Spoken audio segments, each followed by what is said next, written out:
Ginabiunta this morning ang usa sa mga cast sa Anak ni Waray versus Anak ni Biday. Makauban nato si Kapuso actor Nikki Ko. Ay, buntag sa inyong lahat, guys. Good morning and sana okay kayong lahat. Yes, okay naman kami. Ikaw, kumusta ka na? Kumusta yung buong pamilya mo? And technically okay naman kami, feeling ko naman. And healthy naman kami lahat.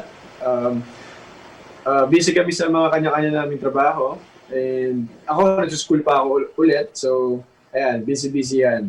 Kumusta naman yung pag-a-adjust mo ngayong new normal na ang paraan sa pag-aaral?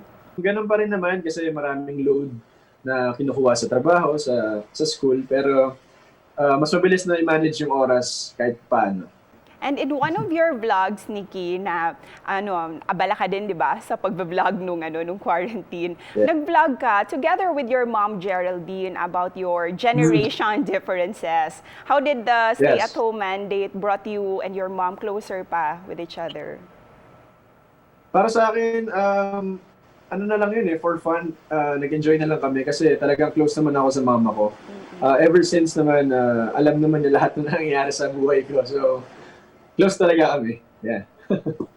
How supportive is your mom at yung buong pamilya mo when you entered show business? Ano yung mga advice na binigay nila sa'yo when you joined GMA?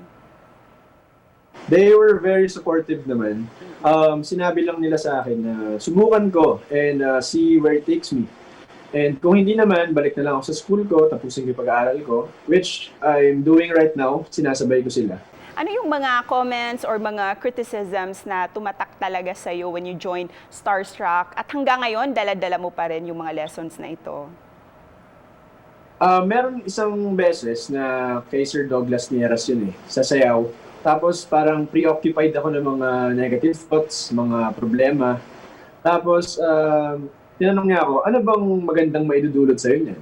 So, yun yung dinala ko ngayon na hindi na ako nagpapakain sa stress sa mga negative thoughts and I'm using it to be more focused. Pag-usapan natin itong role mo sa Anak ni Waray versus Anak ni Biday. How did you prepare to portray yung role mo after ng ilang months din natigil yung taping?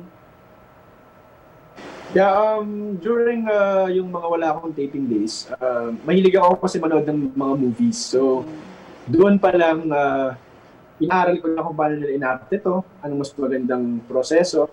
And sakto, nabigyan ako ng chance mag-acting workshop again with GMA. So please invite all your fans, lalo na yung mga nananabik nang makita ang Anak ni Waray versus Anak ni Biday to watch the new episodes. Yeah, to everyone guys, sa inyong lahat ng nanonood ngayon, please watch Anak ni Waray versus Anak ni Biday, yung mga remaining mga episodes nila. And syempre, abangan nyo ako dyan. Tingnan nyo kung anong gagawin ko dyan sa show na yan. And kindly follow me on my other social media accounts para sa mga updates sa mga nangyayari sa akin. At Nikiko_ sa Twitter and Instagram. And my YouTube channel, syempre, Nikiko. Daghang salamat, Nikki, for spending your morning with us and see you soon. See you!